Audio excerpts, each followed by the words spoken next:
ထိုင်းရဲတွေကြိုးစားမှုနဲ့ AR ရဲ့မဆုံးခင်ဗီဒီယိုမှတ်တမ်းတွေပေါ်ထွက်လာ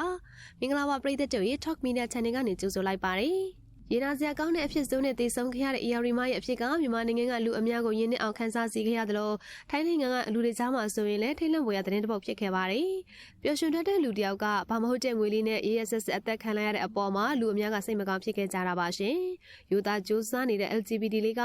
အချစ်ကိုကိုးကွယ်ပြီးတော့လူယုံမှတယောက်ကြောင့်အခုလိုအဖြစ်ဆုံးနဲ့ကြုံခဲ့ရတဲ့အပေါ်မှာပြည်သက်တွေကစိတ်မကောင်းဖြစ်ခဲ့ကြသလိုအဲ့ဒီလူယုံမှကိုလည်းအများဆုံးဖမ်းမိဖို့အတွက်ဆုတောင်းနေကြတာဖြစ်ပါတယ်။ပြည်သက်တွေကတော့ AR မှကိုတက်တက်တရခန်းကသူဝိစာဖြစ်တော့တဲ့ဆိုပြီးတော့ထင်ကြီးပေးနေကြတာသာရှိပေမဲ့တိကျတဲ့သက်သေမျိုးတော့မရှိကြပါဘူး။ AR ရဲ့အိမ်မှာကြံခဲ့တဲ့ဖုန်းတစ်လုံးကိုဖွင့်ကြည့်မိလို့သာချစ်သူကောင်းလေးနဲ့လူပြတ်တဲ့နေရာမှာချင်းဆူထားတာတွေတွားတွေ့တာကိုသိခွင့်ရခဲ့ကြတာပဲဖြစ်ပါတယ်။ AR ရဲ့ဖုန်း message တွေကိုကြည့်ပြီးတော့ခံမှန်းကြပြီးတော့လူသက်တရခန်းကသူဝိစာဖြစ်တော့တဲ့နောက်ဆုံးတွေ့ခဲ့တာသူဝိစာဆိုပြီးတော့ခံမှန်းပြောဆိုနေကြတာဖြစ်ပါတယ်။အဲ့ဒီလိုမျိုး message တွေကလွှဲရင်ကျန်တဲ့သက်သေမရှိတာမို့တရားခံကိုအတိအကျမဖော်ထုတ်နိုင်ဖြစ်ခဲ့ပေမဲ့အခုတော့ထိုင်းရဲတွေရဲ့အကူအညီမှုစူးစမ်းပေးမှုတွေကြောင့် AR ရဲ့မဆုံးခင် CCTV record တွေကထွက်ပေါ်လာခဲ့ပြီးဖြစ်ပါတယ်။ AR မှာတည်ဆုံတဲ့သတင်းကမြန်မာနိုင်ငံမှာတမကထိုင်းမီဒီယာတွေကြားမှာပါဟိုလေးတကြောကြောဖြစ်နေခဲ့တာပါ။ထိုင်းမီဒီယာတချို့ကလည်း AR ရဲ့သတင်းတွေကိုစုံစမ်းရင်းနဲ့အခုဆိုရင်တော့ AR ရဲ့မဆုံးခင်အချိန်ပိုင်းသွာလာလှုပ်ရှားမှုတွေကိုဖမ်းယူထားတဲ့ CCTV မှတ်တမ်းတွေကိုမီဒီယာကနေတစ်ဆင့်တင်ပြလာခဲ့ပြီးဖြစ်ပါတယ်။ထိုင်းမီဒီယာတွေမှာ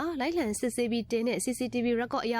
AR မှာကမဆုံးခင်အချိန်မှာချစ်သူရဲ့အကူဖြစ်သူနဲ့အတူသွာလာလှုပ်ရှားနေခဲ့ပါတယ်။သူတို့စာအပြန်လည်ပို့ထားတဲ့အတိုင်းချိန်တွေ့မဲ့နေရာကိုသွားခဲ့ကြတာပါနော်။သူတို့နှစ်ယောက်ကချိန်တွေ့မဲ့နေရာကိုမသွားခင်မှာပဲမီနီမတ်တစ်ခုမှာ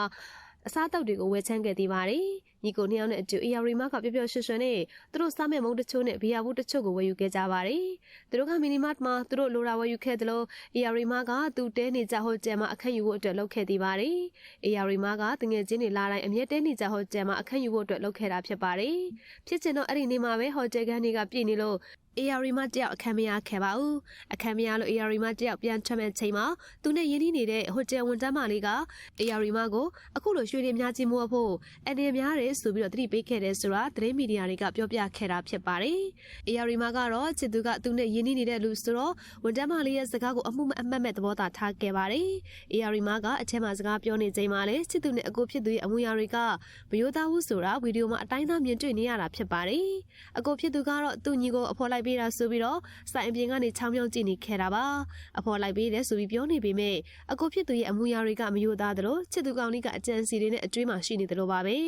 အဲ့ဒီလိုမျိုးချောင်းမြောင်းနေကြတဲ့သူတို့နှစ်ယောက်အဲ့ဒီနေရာကနေထွက်သွားပြီးတိတ်မကြခင်မှာပဲ AR မှာတရားရဲရဲဆက်ဆက်အသက်ခံလိုက်ရတာဖြစ်ပါတယ်ထိုင်းမီဒီယာမှာတင်ထားတဲ့ CCTV record ကိုကြည့်မယ်ဆိုရင်တော့ AR မှာတိတ်ဆုံးမှုကချစ်သူနဲ့ချစ်သူအကိုရဲ့လက်ချက်ဆိုတော့တေချာတဲ့လောက်ဖြစ်နေခဲ့ပါပြီ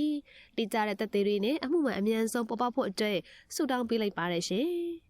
ဟုတ်ကဲ့ပါရှင်ဒီနေ့တော့ဒီလောက်နဲ့ပဲရနာလေးပြစေအခုလိုစိတ်ဝင်စားဖွယ်အကြောင်းအရာတွေကိုနေ့စဉ်တင်ဆက်ပေးနေမှာဖြစ်လို့ကျွန်တော်တို့ Talk Media Channel လေးကိုလည်းအားပေးကြပါဦးအစုံနဲ့ကြည့်ပေးတဲ့ပရိသတ်တယောက်ချင်းစီတိုင်းကိုကျေးဇူးများကြီးတင်ပါတယ်ရှင်